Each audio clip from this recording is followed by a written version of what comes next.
अहोई अष्टमी की कथा। प्राचीन काल में एक साहूकार था जिसके 7 बेटे और 7 बहुएं थी। इस साहूकार की एक बेटी भी थी जो दिवाली में ससुराल से मायके आई हुई थी। दिवाली पर घर को लीपने के लिए सभी बहुएं मिट्टी लाने जंगल में गई तो नंद भी उनके साथ चली गई। साहूकार की बेटी जहाँ मिट्टी काट रही थी उस स्थान पर स्याहू अपने 7 बेटों के साथ रहती थी।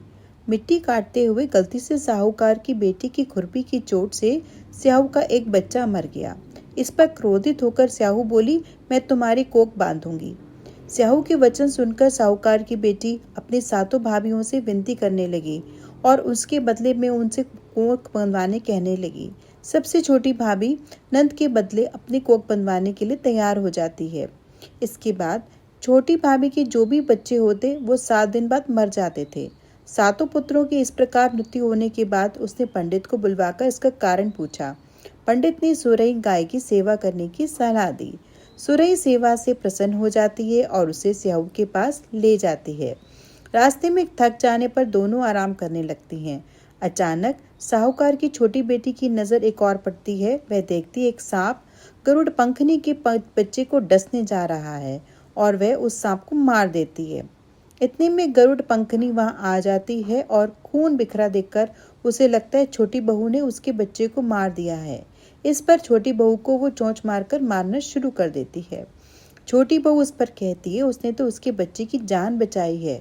गरुड़ पंखनी इस पर खुश हो जाती है और सुरही सहित उसे स्याहू के पास पहुंचा देती है।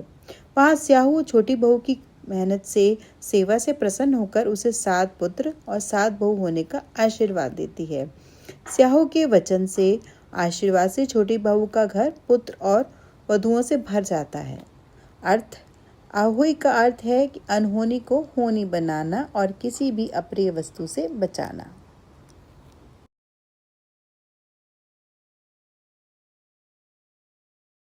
अहोई अष्टमी की कथा। प्राचीन काल में एक साहूकार था जिसके 7 बेटे और 7 बहुएं थी। इस साहूकार की एक बेटी भी थी जो दिवाली में ससुराल से मायके आई हुई थी।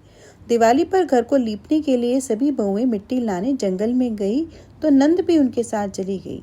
साहूकार की बेटी जहाँ मिट्टी काट रही थी उस स्थान पर स्याहू अपने 7 बेटों के साथ रहती थी। मिट्टी काटते हुए गलती से साहूकार की बेटी की खुरपी की चोट से स्याहू का एक बच्चा मर गया। इस पर क्रोधित होकर स्याहू बोली, मैं तुम्हारी कोख बांधूंगी।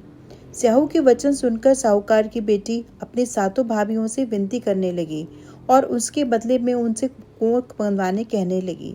सबसे छोटी भाभी नंद के बदले अपनी कोख बनवाने के लिए तैयार हो जाती